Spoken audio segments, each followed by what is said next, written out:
All right, problem number 1. Mr. Smith brings home 7 animals for his 7 children. Each child will adopt a pet of his own, is his or her own. There are 4 different cats, a Siamese, a Persian, a Calico, and a Tabby, 2 different dogs, a Chihuahua and a Cocker Spaniel, and a goldfish. Anna and Betty refuse to take care of a goldfish. Charlie and Danny insist on having cats, and the other 3 kids are easier to please. They'll take anything. In how many ways can Mr. Smith give the children pets? All right, well, let's figure out what we got here. We have 4 cats, right? And we have 2 dogs. And we have 1 goldfish. Right, so we have 7 different animals. And then we have some kids. We've got, let's see, Anna and Betty, right? So we have Anna, we have Betty, we have Charlie, we have Danny, and then we need 3 more. And they don't mention those kids. They're just the easy to please kids. So let's go ahead and I see a pattern here, A, B, C, D. Let's call them, I don't know, Emily, and let's say Francine and Gary. I don't know. That gives us 7 anyway, and they're nice alphabetical names. So, alright, so we have some restrictions on who will take what pets. Alright, so it says Anna and Betty refuse to take care of a goldfish. So let's mark that here. No goldfish. Okay. And Charlie and Danny, they have to have cats. They want a cat, no matter what. And then these guys here will take anything. So let's think about how to approach this problem. Um, so let's take a look at who's the most picky. All right, because Anna and Betty will take everything except for the goldfish. So A and B will take any of these 6 animals, but Charlie and Danny really their only options are these 4 cats. So C and D, these are their options. And the least picky will take any of them. So that's E, F, and G. Okay? So my hint to you would be to work with the most picky first. Okay?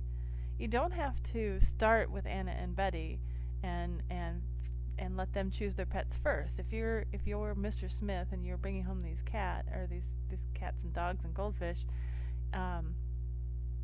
probably it makes sense to let the most picky pick first.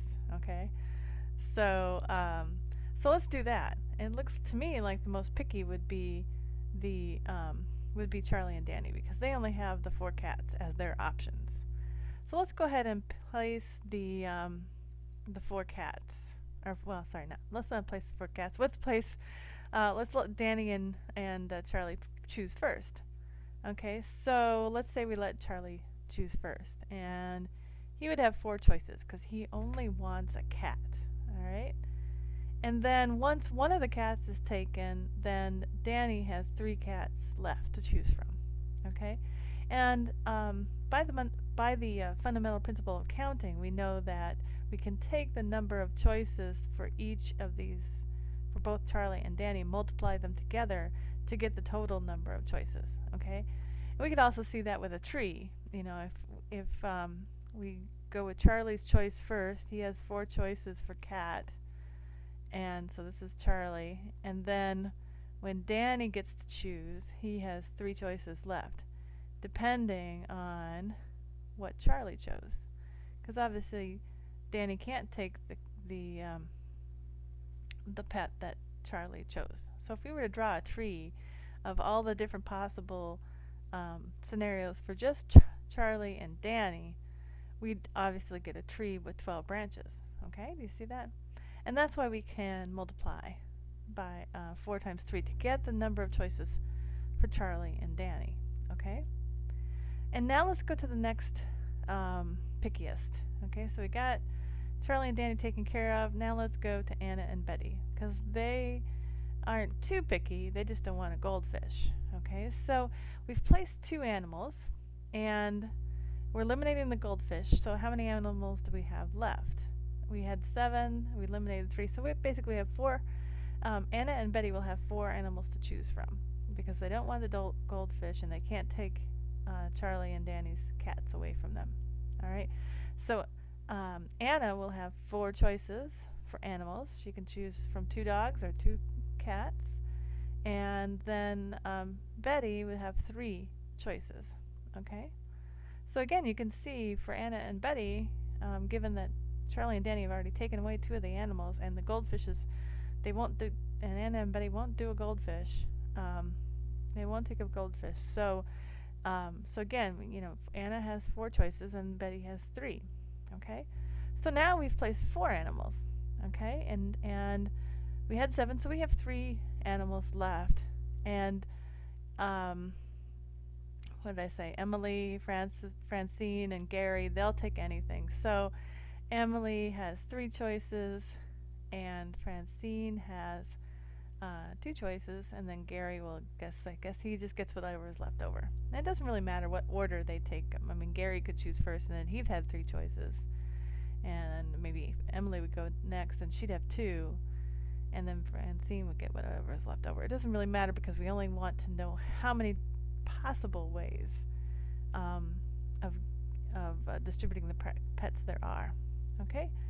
So now that we know all of the possible choices for each one of the kids, all we have to do is multiply those together, because, and now this would be too messy for me to draw, but we did Charlie and Danny first, and you can see we get 12 branches, but then if we kept branching off of those 12 branches with Anna and Betty's choices, and then finally Emily and Francine and Gary's choices, we'd get more and more branches, and it would be more than I could really draw here. So, but we know we can just multiply these together. So here I'm seeing 12 times 12, which is 144, and here I'm seeing 6.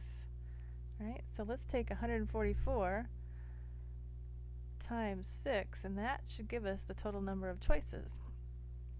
So when I do that, I get 864. So the answer is that Mr. Smith has 864 different ways that the pets could be distributed given the restrictions that were in the problem. So there you go.